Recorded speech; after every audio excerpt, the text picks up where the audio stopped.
주문, 피청구인 대통령 윤석열을 파면한다.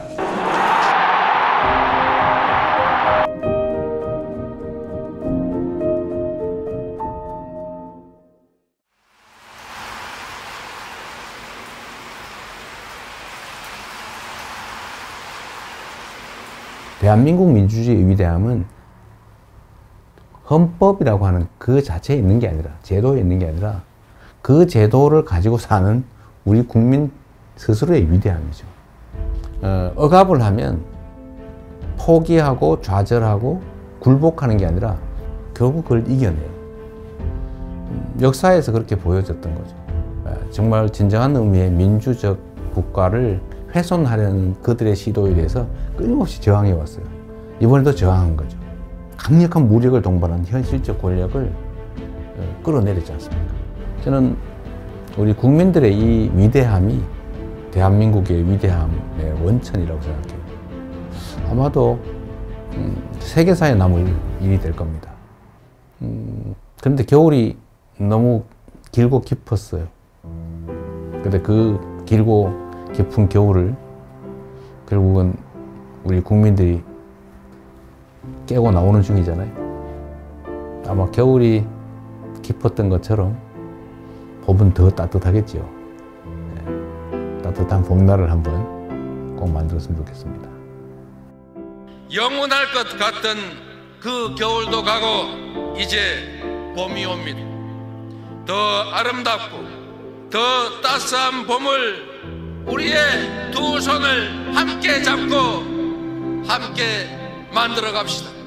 희망의 대한민국 바로 우리의 손으로 확실하게 만들어 갑시다. 여러분 고맙습니다.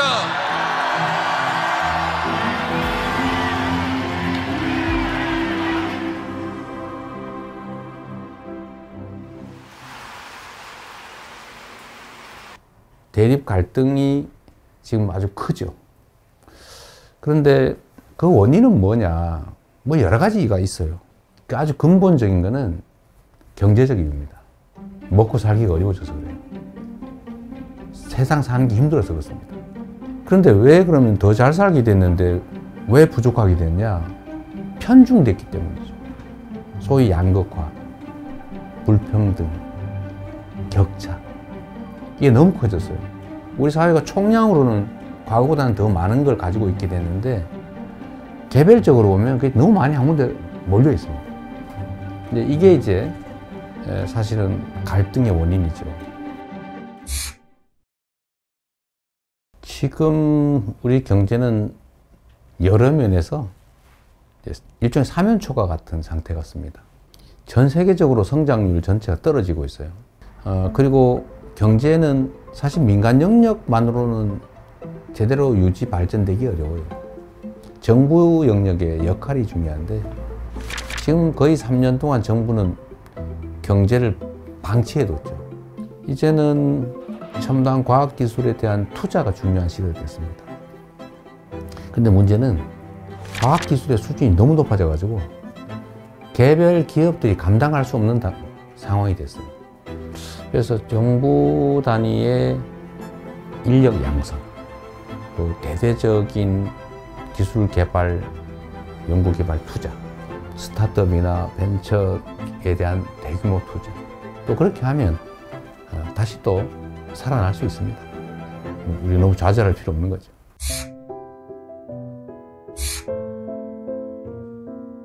먹고 사는 문제가 가장 중요하다. 이거는 사실은 매우 기능적이고 물질적인 거예요. 고통스럽게 살지 않게 해줘야 한다. 잘 산다라고 하는 건 좀 달라요. 잘사니즘이라고 하면 좀 더 가치지향적이고 좀 정신적이고 고통 없는 삶을 넘어선 더 행복한 삶을 살 수 있는 세상을 만들자. 그런 거라고 봐주시면 되겠어요. 민생 살리는데 색깔이 무슨 의미입니까?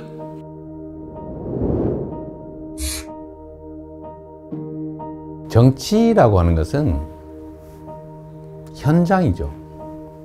현장에서 국민들의 삶을 놓고 실제로 그 삶을 결정하는 거예요. 그게 빨간색이냐 파란색이냐 아니면 어떤 방법이, 정책이 누구의 생각에서 시작된 것이냐.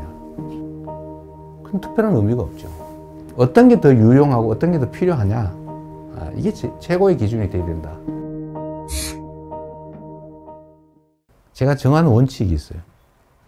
대개의 공직자들의 태도를 보니까 중요하고 큰 일을 고민하느라고 작아 보이는 일들을 미뤄둬요. 그러니까 엄청나게 쌓여요. 공직자는 100만 명이 걸린 일이냐 100명이 걸린 일이냐 하면 이 10,000배로 중요한 일이라고 생각하지만 100명이 걸린 일조차도 그 100명은 목숨이 걸린 거예요. 그래서 모든 일이 다 중요하니 작고 쉽고 간단하게 보이는 일을 최대한 빨리 해치우는 거예요. 그것도 큰 일을 안 한 건 아니에요. 그건 그것대로 고심하고. 저는 제 업무 책상에 서류가 쌓여 있지 않아요. 안 쌓아놓습니다.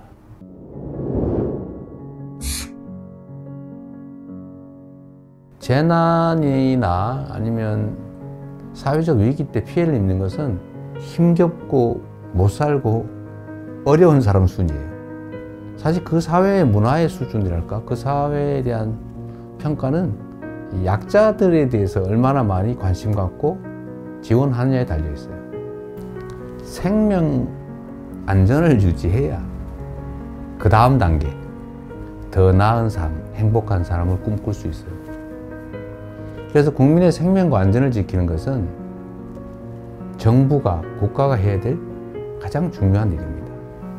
뭐든지 문제를 생각해 보면 우리가 조금 더 신경을 썼더라면 막을 수 있었던 사고로 보여져요. 누가 얼마나 체계적으로 신속하게 대응하느냐에 따라서 피해는 매우 적을 수도 있어요.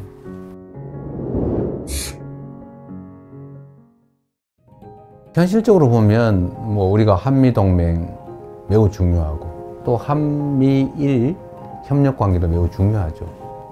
그 속에 일관되는 원칙은 대한민국의 국익이 최우선이다. 거기에 따라 판단하면 되겠죠. 경쟁할 영역은 경쟁하고 협력할 영역은 협력하고 또 서로 갈등할 영역은 잘 조정하는 거죠. 특히 이제는 국가 간 경쟁이 사실 기업 간 경쟁과 거의 같아졌습니다. 그래서 기업과 정부의 역할 분담, 협력이 정말로 중요해요. 특히 국제 경쟁에서는 반드시 필요한 부분입니다.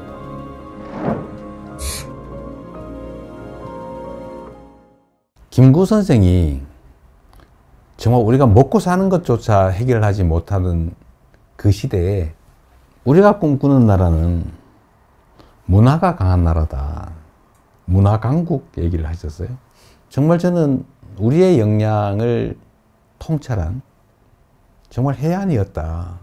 지금 문화 영역에서는 정말 세계를 상당 부분 선도하고 있지 않습니까?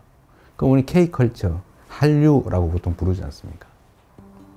근데 여기에 더해서 이제는 K민주주의, 아마 이번 2번에 걸친 촛불혁명, 빛의 혁명을 통해서 무혈의 평화혁명으로 현실 권력을 끌어내리는 세계사에 없는 이런 일들이 민주주의의 이름으로 이루어졌지 않습니까? 정말로 위대한 민주주의의 힘을 보여준 거죠. 대한민국이 세계를 선도하는 여러 영역들이 있다고 봐요. 저는 이런 것들을 K 이니셔티브라고 좀 통칭하고 싶습니다. 우리가 비록 규모는 적지만 소프트 파워 측면에서는 세계를 여러 영역에서 선도할 수 있겠다는 생각이 들어요. 그런 나라 한번 꼭 만들어 보고 싶어요.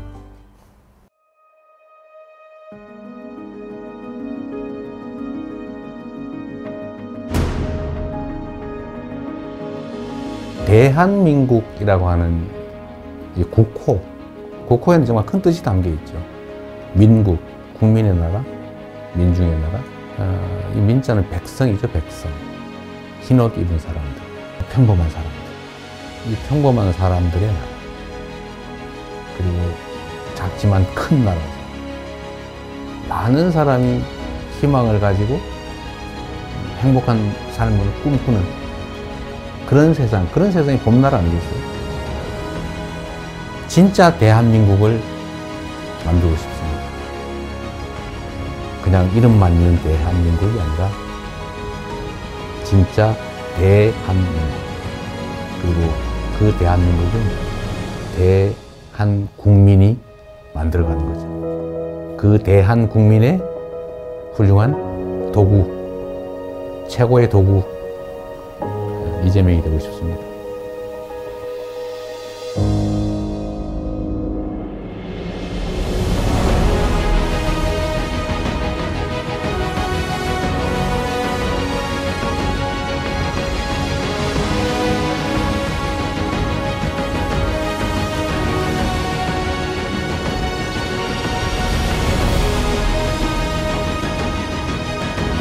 민주공화국 대한민국을 함께 만들어 갑시다. 여러분 고맙습니다.